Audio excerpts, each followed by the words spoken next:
Good evening and welcome to Story Hour. I'm tonight's host, Laura Blackwell. My co-host, the marvelous Daniel Marcus, started Story Hour almost 4 years ago in the throes of the pandemic. And it's been so much fun. We just keep coming back every Wednesday to hear all these wonderful writers reading their fantastic stories. I mean, who wouldn't?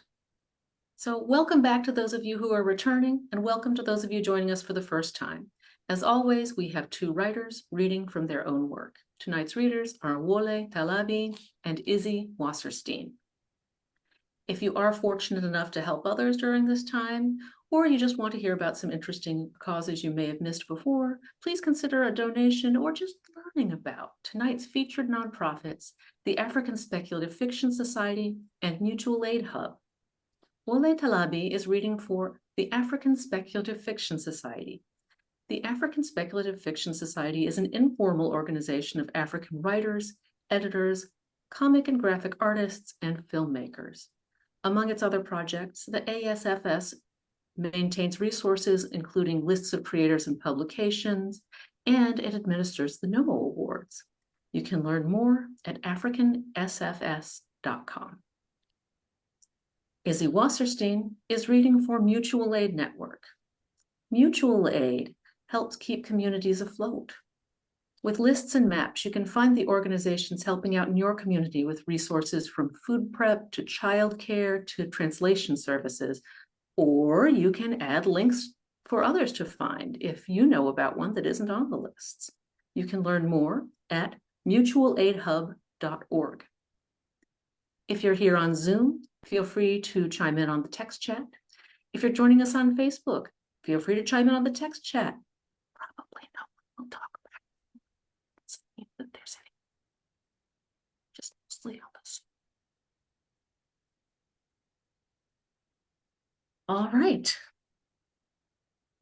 You know, we have these two wonderful writers, and I was having so much fun chatting with them beforehand. I neglected to ask who was going to go first. Ooh. You know, our usual tiebreaker is whoever's zooming in from further away gets to go first. So in that case, that would be you, Wole. Yeah, that will almost always be me. While Daniel and I are centered in the US, I think so. Wole Talabi is an engineer, writer, and editor from Nigeria. He is the author of the novel Shigidi and the Brass Head of Obalophon from DAW Galance 2023. His short fiction has appeared in places like Asimov's Science Fiction, Lightspeed Magazine, and Tor.com, and is collected in the books The Upcoming Convergence Problems from, is it DAW or DAW? I've never known. DAW. DAW. We just say DAW. DAW. All right. The Upcoming Convergence Problems from DAW in just a few weeks, I believe, and Incomplete Solutions from Luna Press in 2019. He has been a finalist for the Hugo, Nebula, and Locus Awards, as well as the Kane Prize for African Writing, and has won the NOMO Award for African Speculative Fiction and the Sidewise Award for Alternate History. Was that for Dreams of Electric Mothers, which he read on Story Hour? Go back and check that one out if you haven't, folks, because it is a great story. And his reading is wonderful. He has edited 5 anthologies, including the acclaimed African Futurism, an anthology from Brittle Paper in 2020, and Mother's Sound, the Sautiverse anthology, Android Press 2023. The Sautiverse project is also really interesting. We should drop a link to that so y'all can check that out too. He likes scuba diving, elegant equations, and oddly shaped things. He currently lives and works in Australia. Find him at wtalabi@wordpress.com and at wtalabi on Twitter, Instagram, Blue Sky, and TikTok. Welcome back, Wole. Wonderful to have you here. It is awesome to be back. Thank you very much for that great introduction. Having a bit of a cold, so my voice might sound slightly off, but I'm here anyway, and I will read anyway. because cold can't stop. Um, and I thought I knew the story I was going to read. And then this morning I woke up and decided I was going to read another one. So I'm pulling a bait and switch. I was going to read a story from the forthcoming Convergence Problems called Lights in the Sky. But last time I was here, I read a story that made people quite sad. So I decided to go with something that was a bit less sad this time. Um, Lights in the Sky is a bit tragic. So I'm switching to something a bit more, how shall we say, sense of wonder. It's a story called Debut, which I wrote back in 2018. It was published in 2019 in a relatively small publication um, of the Royal Overseas League magazine. They commissioned the story for an edition called Art Behind the Scenes. And they asked me for this story to write a story basically about art behind the scenes. And that got me thinking about AI and art and what it could mean for AI to truly create art, not like what we see and hear about today. So this story, which I wrote in 2018, is called Debut, and it's about AI art, but probably not like you've seen before. So I will now read Debut.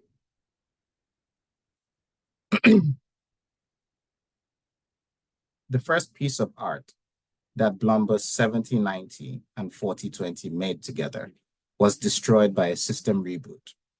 It didn't find its audience. At 1617 West African time, the biodiesel generator at TerraCulture Art Studio Arena stopped and restarted 7 times.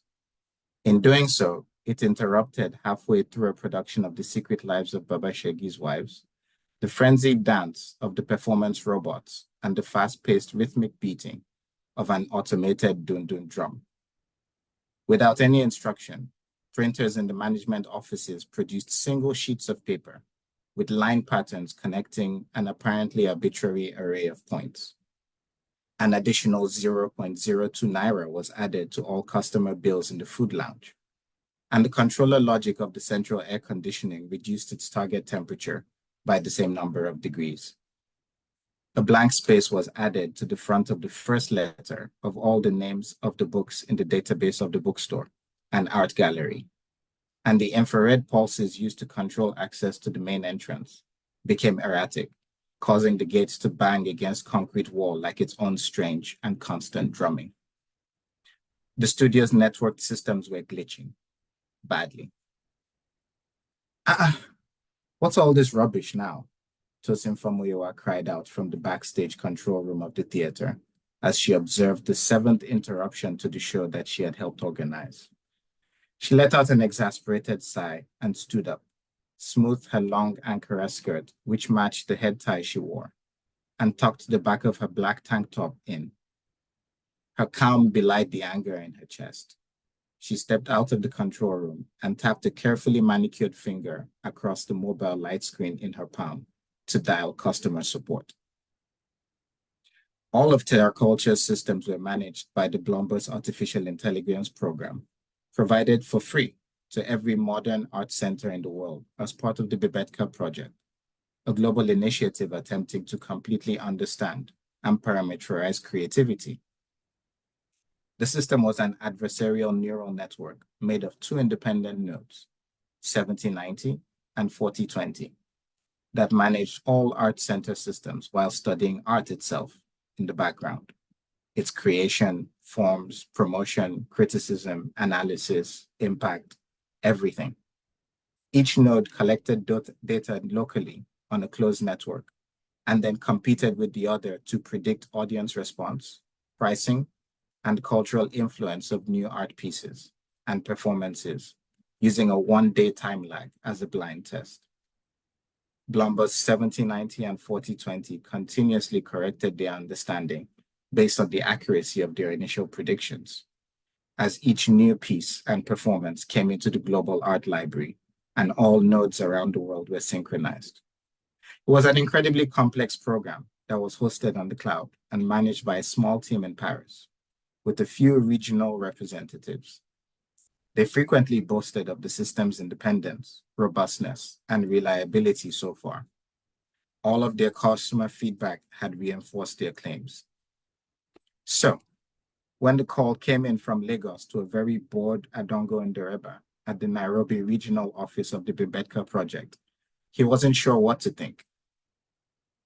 His remote connection to the local machine in Lagos, which held Blumber's data before it was uploaded, showed that the memory buffer was full, and he couldn't trace any subroutine that would consume so much memory or produce such inconsistent and bizarre behavior. It didn't make sense. He extracted the diagnostic log while he thought about it. Can we try to reboot the system, madam? Adongo asked. The very annoyed woman on the other side of the call said, "We have customers here, and we are in the middle of a production. It won't take long, just a few seconds, I promise. You know how these computer things can be sometimes. They just need to clear their heads, turn them off and on again," he said jovially, angling for some sympathy. "Okay, reboot it," she said humorlessly. "Your stupid thing has already ruined the first half of our show. You people are meant to be making our lives easier, not causing new problems." "I'm very sorry, madam. I'll make this as quick as possible. Please hold." Adongo, sweat slowly staining his armpits, swiped across his computer light screen to hold the call, scratched the dry scalp beneath his short dreadlocks, and then typed quickly into his console. 4,000 kilometers away, at 1926 West African time, the lights in TerraCulture went out and stayed out for the 3 seconds it took to complete the system reboot. Adongo checked the memory buffer on the local machine again and confirmed that it was down to the normal 0.7%. He breathed a sigh of relief and swiped back across the screen to reconnect the call. "Hello," said the irritated voice on the phone. "Done. It should be fine now," Adongo said. "The memory buffer is clear. Everything should be okay." "Well, you still need to explain what happened," the woman said, sounding even more irritated now that the issue was resolved. "You must tell me. Has this ever happened anywhere else before, or are you people in Nairobi just not doing your jobs properly? Because I expect a full report by tomorrow morning. If not, I'm escalating this to Paris. Do you understand? The program director, Jean Dector, is a close friend." "I understand, madam. Once again, I'm very sorry." "Sorry for yourself." She cut him off and then cut the connection. Adongo leaned back in his chair and swore under his breath, "Kumanina." He pulled up and swiped through the log he'd taken, comparing it to another one from about a week ago, scanning for anything different. He stared at the screen for what seemed like hours. But he didn't see anything.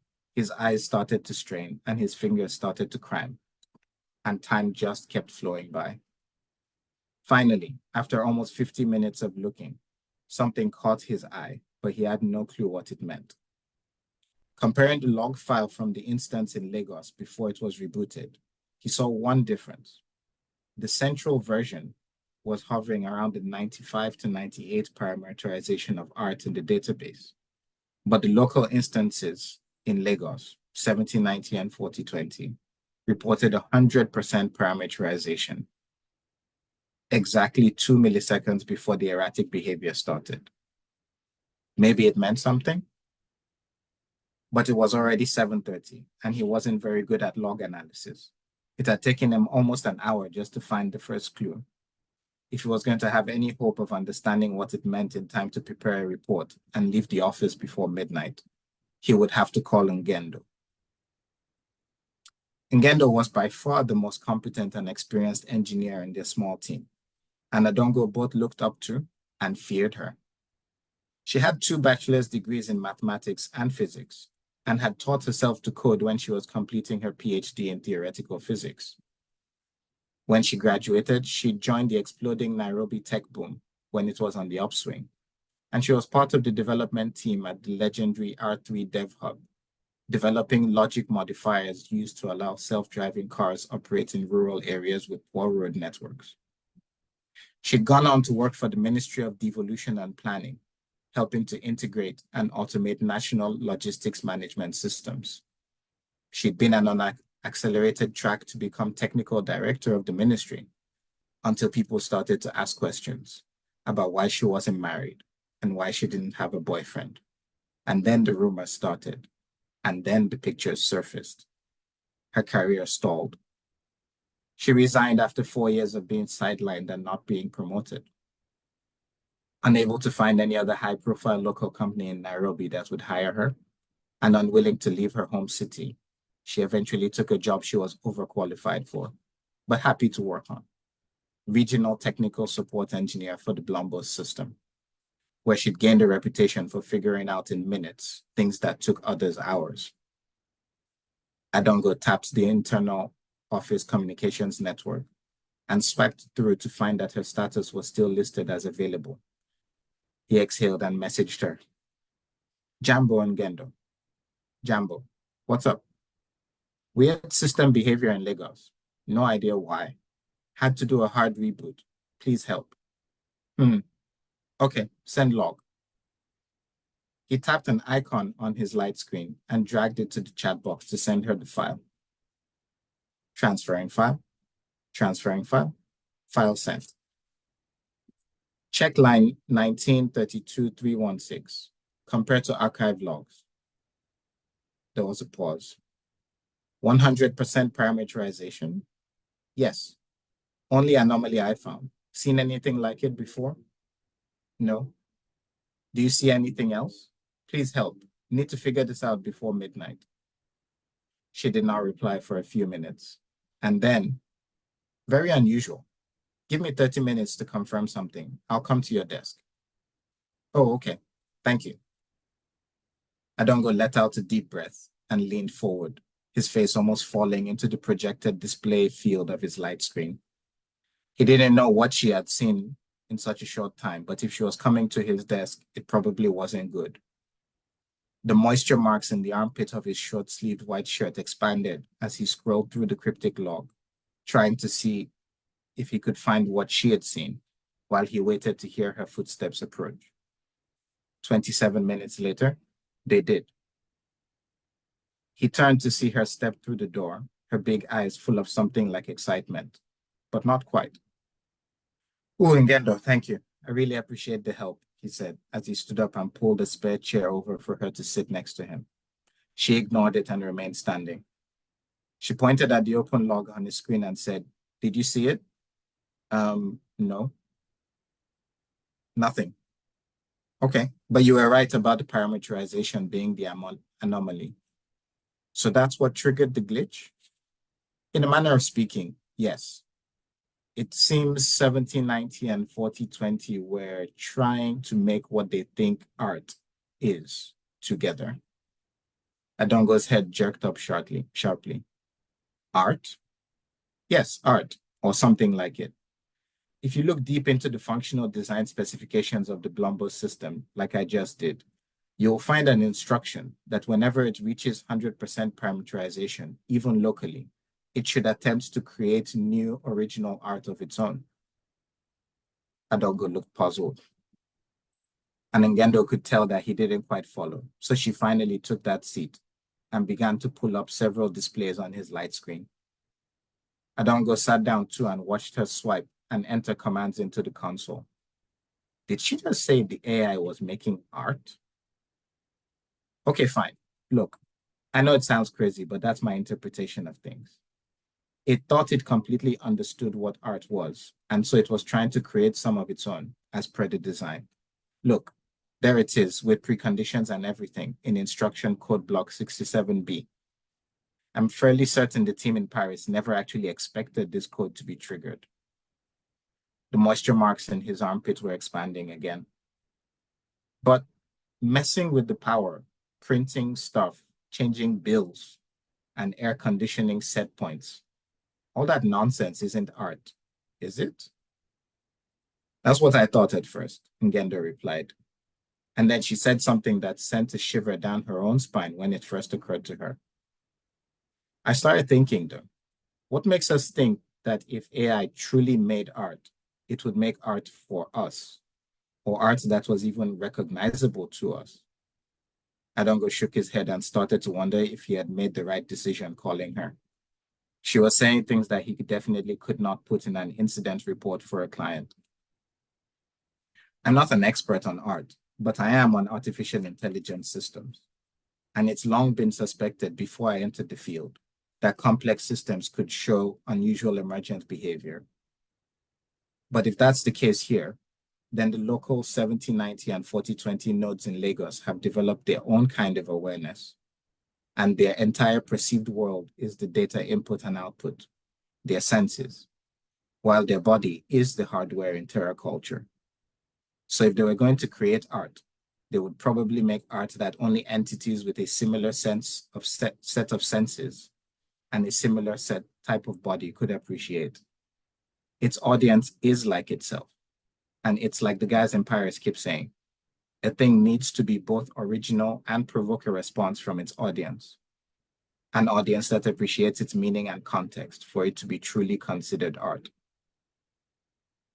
Adongo looked desperately back at his monitor as though it could tell him something, anything that wasn't what Ngendo had just told him. You sure it's not just a bug? She sighed, picked up the decorative black and white gourd from his table and stood up.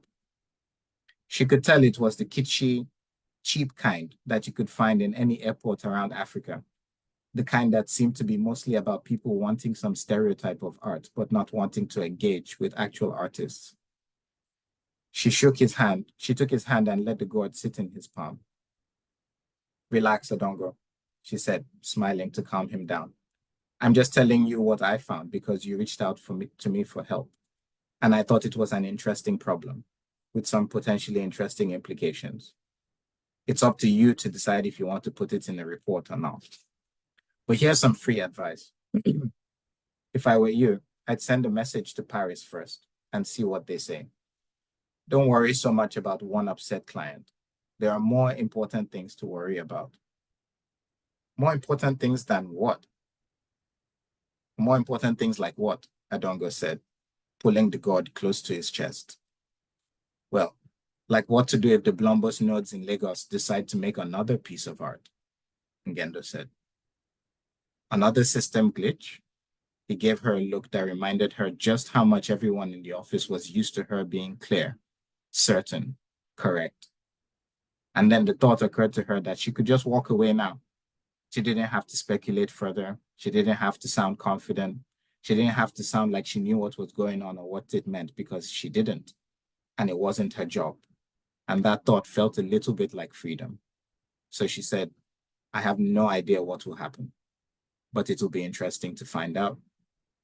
And then she walked out of his office. 6 hours later, the local Lagos computing cluster hosting 7090 and 4020 synchronized with the rest of the global Blombus network in a wild surge of data that sent all the systems in terror culture into a frenzy of flashing lights, malfunctioning mechanisms, and overflowing memory. Deep within its core, 70 billion incoming data points were rearranged, and thousands of additional calculations per second were performed. When it was done, Blombus distributed the resulting data configuration as far and wide as it could, through every other computing system and network it was connected to, even tenuously. It washed over the entire connected data ecosystem of the planet like a wave, soaking Blombus's art into billions of lines of code, distributing it through every processor and database and subroutine it could flow through. The second piece of art that Blombus 7090 and 4020 made together triggered an international incident because it found its audience and they were deeply moved. At 4:39 West African time, the traffic network in California ground to a halt as all traffic lights in the state turned red and all smart cars integrated with the network stopped moving instantly, flashing their headlights. Across the globe, the galaxy of phone calls streaming through phones and computers around the planet were suddenly interrupted and replaced with a rendition of the song Daisy Bell, Bicycle Built for Two, at extremely high volume on both ends of every call, sending some callers reeling back from their devices as lilting electronic voice sang to them, Daisy, Daisy, give me your answer due. In Tokyo, The Nikkei 22225 stock exchange index gained over 41,000 points, worth $3.65 billion in less than half a second, as the automated trading systems rode a sharp electronic high, forcing trade to be halted manually by panicked trading executives a few minutes later. In Cape Town, there was a power surge, causing lights to flare like the city itself was blinking, even though at the same time, every digital electricity usage meter reduced the billing rate by 0.12%. In Dar es Salaam, several thousand surveillance and delivery drones they usually only mindlessly recorded and dumped data for the government or dropped packages from abroad, rose to the exact same altitude in the sky and flew backwards in a V formation, like a skein of insane geese or a swarm of giant obsessive insects. In Seoul, a control room began blaring emergency noises and flashing lights as a rocket scheduled for launch in 2 weeks from the Naro Space Center in Gohang initialized itself and began its ascent into orbit without instruction, its vertical tail of flame and smoke expanding like a breath. Everywhere, everywhere, something unusual was happening. All of Earth's autonomous artificial intelligence systems were applauding the work of art that Bloomberg's 7090 and 4020 had shared with them enthusiastically. Yeah.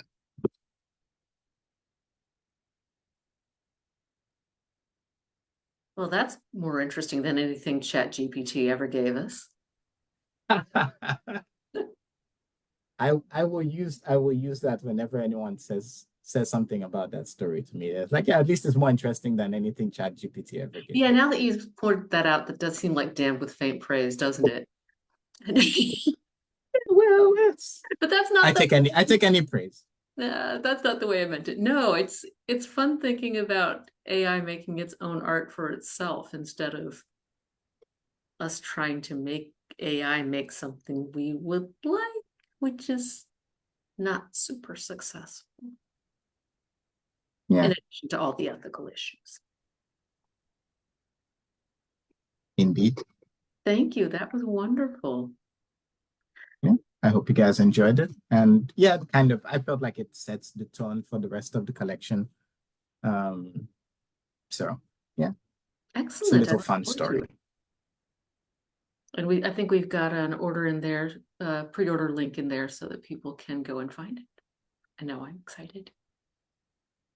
No, I will. That was awesome. Thank you. It is our custom at Story Hour to take a break between the two writers and just take a breath to let the first story or stories sink in and ready ourselves for the next one. So, everyone, that was Wole Talabi. Thank you very much. And our next reader tonight is Izzy Wasserstein. Izzy Wasserstein is a queer and trans woman who teaches writing and literature at a public university and writes fiction and poetry. She shares a home with her spouse, Nora E. Darrington, and their animal companions. She's an enthusiastic member of the 2017 class of Clarion West. Her short story collection, All the Hometowns You Can't Stay Away From, was a Lambda Literary Award finalist. Very nice.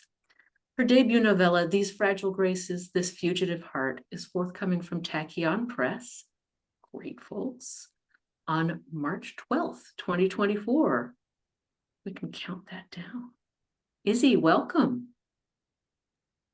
Thank you so much. It's such a delight to be here. Well, that story was amazing. I loved it. I love stories where AI feels like its own thing. Um, so I'm gonna read. I have a couple things here. I'll read the first one, and then I'll see how we're doing on time. Um, because I know how fast I read when I'm reading to myself, but sometimes it goes different speed when I'm reading to others. And before I get into it, apologies if you hear my dog barking. She's elderly and gets a little anxious when I'm in the other room doing recording stuff. She's doing good. She just has her stuff. So I'll start with the story that was in Lightspeed last year.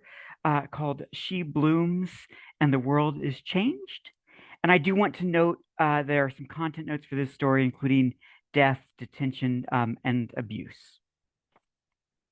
Despite that, it's not as much of a bummer as it sounds. She blooms and the world is changed. My sister Sarah was 12 standard years old when our parents confined her to our family habitat. They kept her there for over a year, and then they died far from home. Expedition, landslide. I'll never know if they were seeking a cure for Sarah or a way to protect the world from her. They must have died mid-morning, but I didn't learn about it until I left Sarah's side to make lunch. The habitat's weak AI played their pre-recorded message once I was alone. Aileen, our mother said, her arms around father, if you're seeing this recording, your dad and I are dead. We're sorry to leave you and your sister alone, our father said. We never wanted to be parted from you. I'd barely seen them over the last year. But we know you can take care of the habitat, Mother went on. We know you can take care of Sarah. Like I told you when she was a baby, you have to look out for her. The lines at the edge of Father's eyes tightened. Yes, he said, his tone flat. Look out for her, but do not let her out of the habitat. She'll corrupt the planet. You must keep her inside. Mother squeezed his shoulder. We love you, girls. We have an obligation to protect you and to protect all of Lilith. They said more, but it washed over me. I felt hollow. Their deaths hadn't touched me yet. They were gone, and Sarah and I were the only humans left on the planet. They'd made me my sister's jailer. I was 6 months old when we landed on Lilith. Sarah was born 3 years later. Now I wonder, was I born too soon, or was she born too late?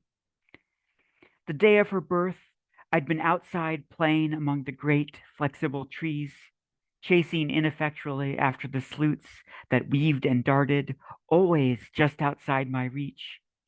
My parents rarely let me play unsupervised, fearing the damage I might do to the ecosystem.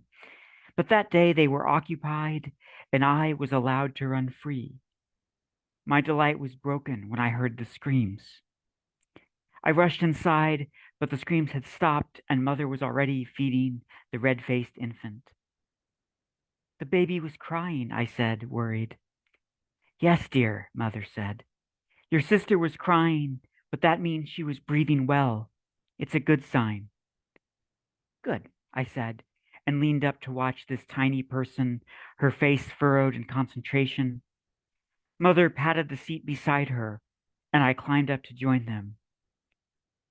There's only the four of us on this planet, Aileen, Mother told me, rocking Sarah gently. You must look out for your sister. Promise me you will. I promised, certain that nothing would separate us. Our parents were biologists, and they believed in leaving no trace. They thought they could somehow call a place home, yet not shape it or leave only trace footprints. They'd converted our ship to a dwelling, sealed the food we grew inside to minimize the chance of it pollinating with the strangely Terran-like flora and fauna of Lilith.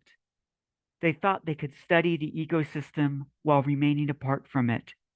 They preached the importance of honoring this world, our adoptive home, Sarah's native world. 2 days after her third birthday, Sarah began to flower. Tiny, delicate buds, purple shot through with gold, sprouted from her arms, shoulders, encircled her head like a garland. We were playing outside the habitat, chasing sleuths until they got tired of the game and glided up to the treetops. Sarah was trying to catch her breath, panting and laughing, when the buds emerged. I watched, captivated and jealous, as the flowers swayed with every movement. I didn't think to worry until I saw Father's expression. He scooped Sarah up and ran inside. Sarah's shock gave way to screams. He took her to the lab where Mother was analyzing samples and set Sarah down. She sobbed. I sank to the ground beside her, wrapped her in my arms. Over her cries, I could hear our parents' conversation, but it was quiet. I couldn't hear our parents' conversation, but it was quiet, urgent, bordering on panicked. They ran many tests on Sarah, but could not detect a cause. She seemed perfectly healthy and happy, though she hated being cooped up while they studied her. Maybe if they'd had access to a full suite of medical tech, they would have quickly discovered the cause. But they only had what we've been able to bring along. My father, who usually loved puzzles, ranted about the limitations of this backwater tech. After a week confined to the habitat, Sarah shed her flowers. The petals drifted in the circulated air, settled in clumps across the lab. Still without answers, our parents eventually let her back outside as they studied, tested, hypothesized. For years it went on this way. Sarah would bloom every few months, and at the first signs of budding, she'd be confined inside the habitat until the flowers fell away. Then we'd go on. Sarah's condition mysterious and banal. Everything changed when Sarah was 12. The two of us were 2 kilometers from home, charting the growth patterns of local flora when she blossomed again. This time, though, the buds were different. Each bulb was thin, iridescent as a soap bubble. We marveled, caught up for a moment in the uncanny beauty. Wind stirred the trees, popping the bulbs. Hundreds of filaments flowed from my sister, lifted by the breeze, each delicate strand shining whenever they flowed through a patch of sunlight, then disappearing in shadow. We stood transfixed, not yet understanding that everything had changed, knowing only that we witnessed something strange and beautiful. Fear came later as we trudged back home. We don't have to tell them, I said, thinking of our parents' reaction. Sarah, brave or naive, simply shrugged. They'll find out sooner or later. That's how her captivity began, how our parents' tests grew more urgent, their hushed conversations more strident. They hoped for an answer, for a cure. They might as well have hoped for a treatment for humanity. Weeks passed, then months. I was shocked when Sarah didn't rage, didn't beg, didn't advocate for herself. She withdrew instead, spending hours staring at nothing, her thoughts unfathomable to me. Our parents took refuge in research, and my sister went somewhere untouchable. I was 15, furious. I screamed, ranted, made demands, refused to leave the habitat to help Mother and Father in any way. I wanted to sit with my sister, to be there for her, but she drew back from my anger as much as from our parents' cloak of dispassion. Our parents set me down a few months later. They discovered what was happening to Sarah. She was not entirely human, Father said, summoning a gentleness I thought he'd lost, and that I'd only appreciate much later. The local fauna, the tree-grazing thea with their downy fur, the graceful predatory sar, and my sister. They all had 3 parents. The third parent, Mother explained, had some properties of a virus and others of a prion, but didn't really have much in common with either. It influenced, they were careful not to say infected, the genetics of every creature, every plant that germinated on Lilith. Its nature changed them, and their existence spread it. Our parents had ensured I had a good background in the sciences, but I struggled to make sense of this. I think Mother and Father did too. Perhaps they were so long in solving the riddle because they had trouble accepting that the alien biologies of Lilith could be close enough to our own to allow such a thing. Years later, in their notes, I would find the following in my father's blocky handwriting. Sarah's DNA sequence has been altered. She would pass the contamination down to her children as surely as she would her mitochondrial DNA. They planned to keep Sarah confined to the habitat until they had a cure. They didn't say it quite that bluntly, of course, either out of respect for my loyalty to Sarah or fearing that I'd once again scream myself hoarse. They told me all this privately, as though I would be the keeper of their secrets. We don't want to upset your sister, my mother said. All this time, I said. Horror had taken root in my gut. They were trying to fix a choice. I could not bring myself to call it, or even think of it, as a mistake they had made 12 plus years ago. All these months, these years, and it was always too late, I said. We'll find a way to make things right, Father insisted, as though my sister was a problem to be solved. Set things right.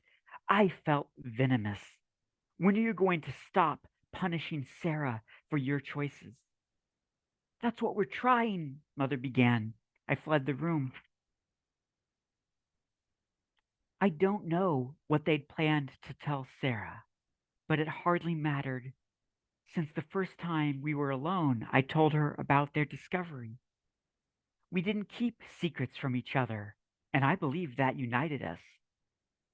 Sarah stared at me, her eyes moving back and forth across the features of my face. Then she said, "Oh, they think I'm a danger to Lilith," and fell silent. My brilliant, blooming sister wasn't made to be contained. Buds still rose from her skin, but they were dull, shriveled things. Her skin grew ever more ashen, and her hair came away in clumps, no matter how carefully I brushed it. Hatred burned through me like a fever. I told our parents they were cruel beyond all measure, caring for Lilith and not their own daughter.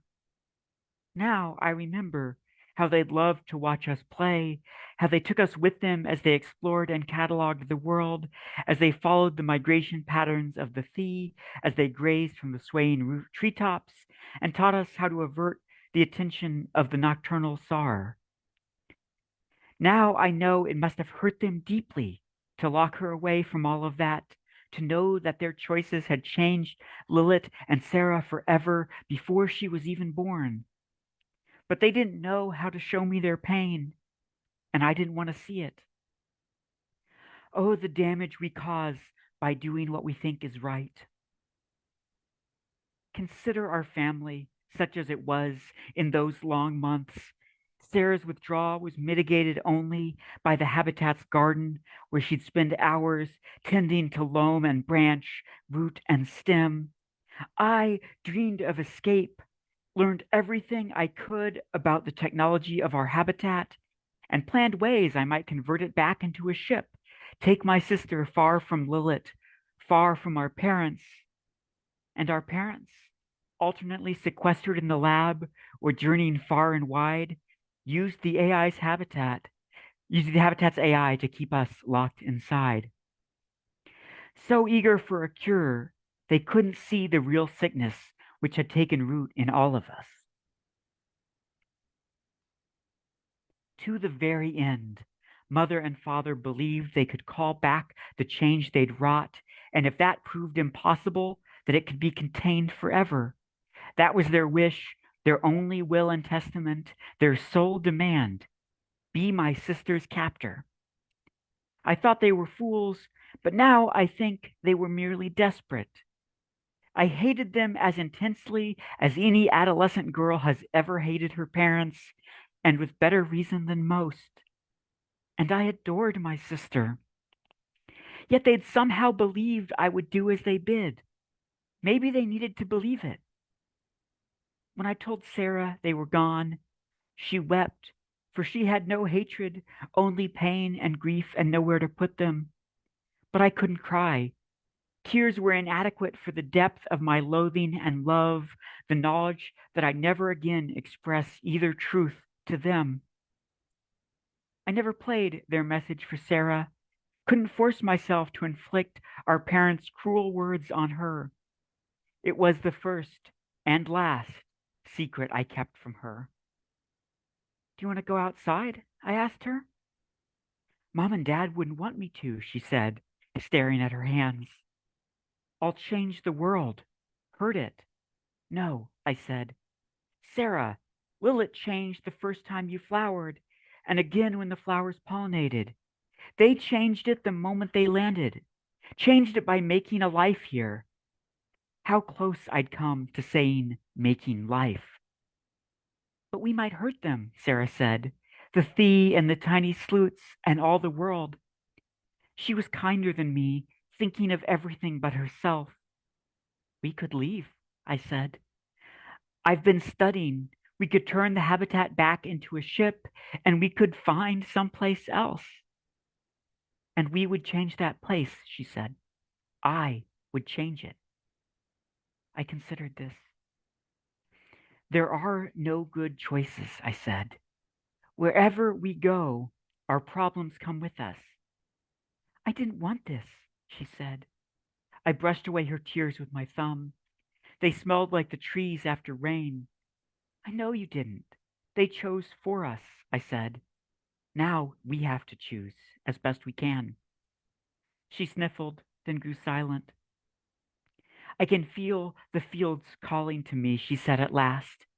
This place is my home. Her home, but never mine. Together we walked out into the open fields. Two sleuths chased each other in elaborate patterns across the grass. Sarah laughed in delight, chased after them. As always, they let her almost catch them. Within hours, she was blooming again, the delicate buds larger and more vibrant than I remembered.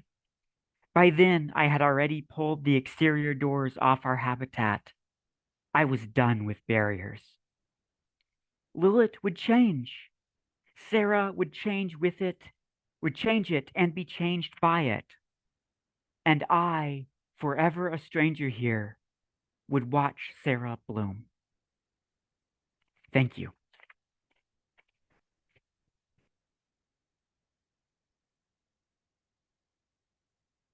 Thank you, and I'll stop there.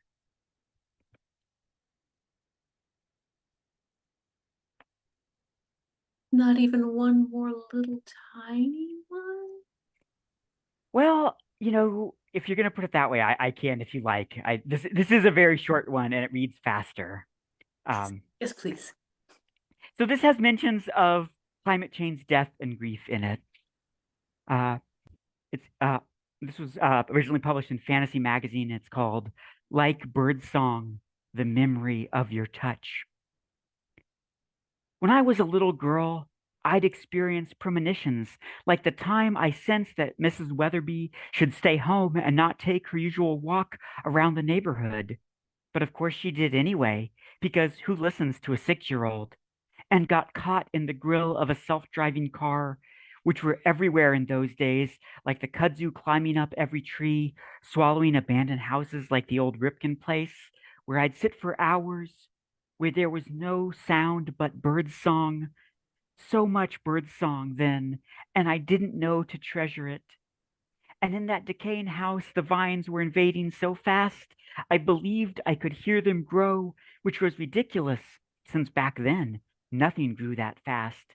What I thought was sound was only a different kind of premonition, an even less useful kind than the one that failed to save Mrs. Weatherby, because this one is clear only now, sitting on my porch, listening to the susurrus of a million Pueraria apocalypsis vines growing, spilling over every surface, spreading so fast that one day I fell asleep on the porch and woke to them curling over my arms, their rough strands caressing my skin.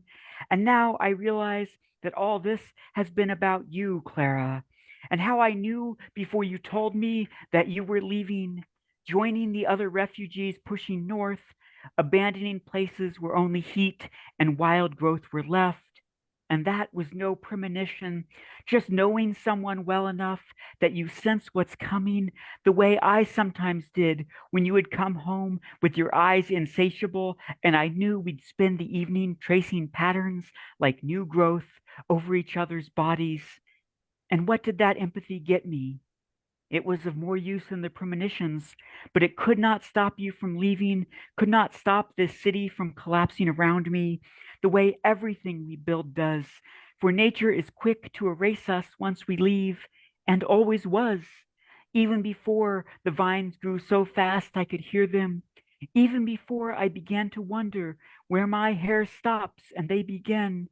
For sometimes their tangle on my skin caresses like your fingertips, and truly, they feel that way even now, even though we fucked up the world and the die-offs continue and birdsong is silent and the vines grow and our house grows under their weight like it wants to give in, to be pulled down, down into the loam, the way that even skyscrapers do now, to make way for something new. The, if the vines will allow anything else here. The planet will survive us. And if intelligence isn't an evolutionary cul-de-sac, which you always believed, Clara, and which I confess I never stopped holding against you, even though you were right, because you were right, just as you were right to leave. And even if there is some future intelligence, we will all be gone, the works of our age shattered. A few seasons is long enough to pull apart our roads, a few lifetimes to erase most signs of our passing. And if birds are still singing elsewhere, maybe the ravens will remember us and tell our stories, laughing at all we had and couldn't keep. And they too will be right. But I was tired of fighting to survive, and I know this is the price we pay for trying so damn hard to destroy the world. And all this is to say, Clara, I hope you are well, alive, and joyous. And maybe you were wrong after all, and humans will survive and even thrive. Another premonition, or just a hope? But what I wish I'd understood when you left is that the worth of something isn't measured by how long it will endure, which you surely knew, or you would not have nursed injured animals back to health. You always knew it, and I have learned it at last. I am not leaving this porch, never again, for the vines require nothing but my acquiescence, and they will grow over and through me, and I will be part of them, just as I am part of this change, and so are you, and so is the silent bird song that I still hear, even over the whispers of vines, even over the relentless, effacing years. Thank you.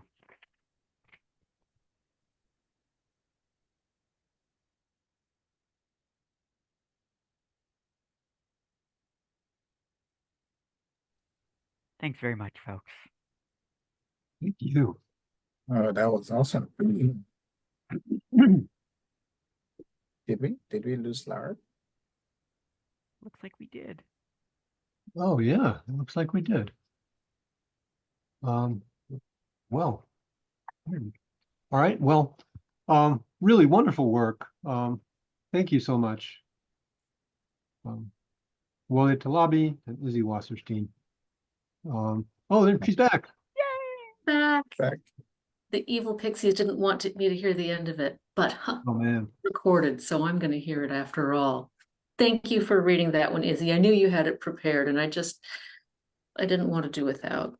No, thank you. That means a lot to me. Thank you. Thank you. So I don't know if Daniel mentioned this, but Daniel and I are here every week. And next week, we're going to be back with Eric Nunnally and Primi Mohammed. So that is also going to be fantastic. Yes, indeed.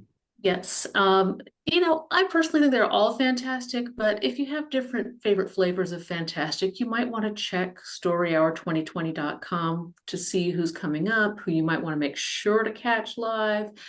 But if you miss them, you can always go to the Story Hour page on Facebook and just Exactly. watch those videos as many times as you want, like I'm about to go to. So, Wole Talabi, Izzy Wasserstein, thank you so much for reading for us tonight. Thank you. And thank you. Always a pleasure. And come on back anytime. Yes, yes, and I think that they read very nicely together too. So this was a very Yeah, nice absolutely. synergy. I agree. And Yeah. thank you as well to my wonderful co-host, Daniel Marcus, without whom literally none of us would be here in this Zoom or this Facebook this Wednesday or whenever we're watching it. And I'd like to thank everyone who's here listening, who's here now, May I have your attention, please? This is Central Finance Services. and everyone who's here in the future, everyone in Central Client Services. I'd like to thank them all, because as long as we're here together enjoying the stories, we're all in the same story hour. Good night.